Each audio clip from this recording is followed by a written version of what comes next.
ایک دجالی فتنہ۔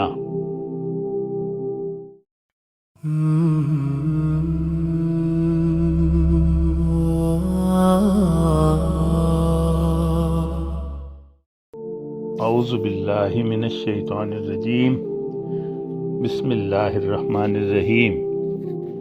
سورہ بقرہ آیت نمبر 268 میں ارشاد الہی ہے کہ شیطان تمہیں مفلسی سے ڈراتا ہے اور بے حیائی کی ترغیب دیتا ہے۔ اللہ تعالیٰ کے اس فرمان کی سچائی کا مظہر پاپولیشن کنٹرول کنسیپٹ ہے۔ پاپولیشن کنٹرول یا بہبود آبادی بظاہر یہ اصطلاح بری نہیں لگتی، لیکن اس کی گہرائی میں ایک دجالی اور شیطانی سوچ کار فرما ہے، اور وہ یہ ہے کہ انسانوں کو مفلسی سے ڈرانا اور بے حیائی کی ترغیب دینا۔ LGBTQ جس کا سمبل ریمبو ہے، اسی دجالی اور شیطانی سوچ کا مظہر ہے۔ گزرے ہوئے تقریباً 80 سال ترقی یافتہ ممالک میں یہ سوچ پروان چڑھائی گئی کہ آبادی کم کرو ورنہ غربت ہو جائے گی اور اجناس کی قلت پیدا ہو جائے گی۔ اس سوچ کا نتیجہ یہ نکلا کہ ترقی یافتہ ممالک میں افراد کی کمی واقع ہو گئی اور وہ ترقی پذیر ممالک سے لوگوں کو بلانے پر مجبور ہو گئے۔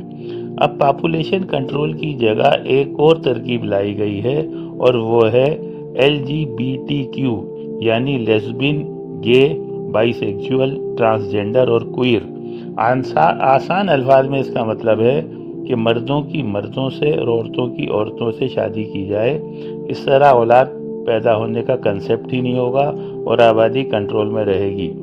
اللہ کا فرمان جو قرآن کی سورہ بقرہ آیت نمبر 268 میں ہے، یہ اس کی کھلی مثال ہے کہ شیطان مفلسی سے ڈراتا ہے اور بے حیائی کی ترغیب دیتا ہے۔ ترقی پذیر ممالک سے نوجوانوں کا ترقی یافتہ ممالک میں جانے کا رجحان ہر آنے والے وقت کے ساتھ بڑھتا جا رہا ہے۔ یہ لوگ اگر کسی مغربی ملک میں پہنچ جائیں تو سیاسی پناہ یا اسائلم کی درخواست دیتے ہیں۔ آج کل سیاسی پناہ حاصل کرنے کے لیے آسان طریقہ یہ ہے کہ خود کو ہم جنس پرست یا گے ظاہر کر دو۔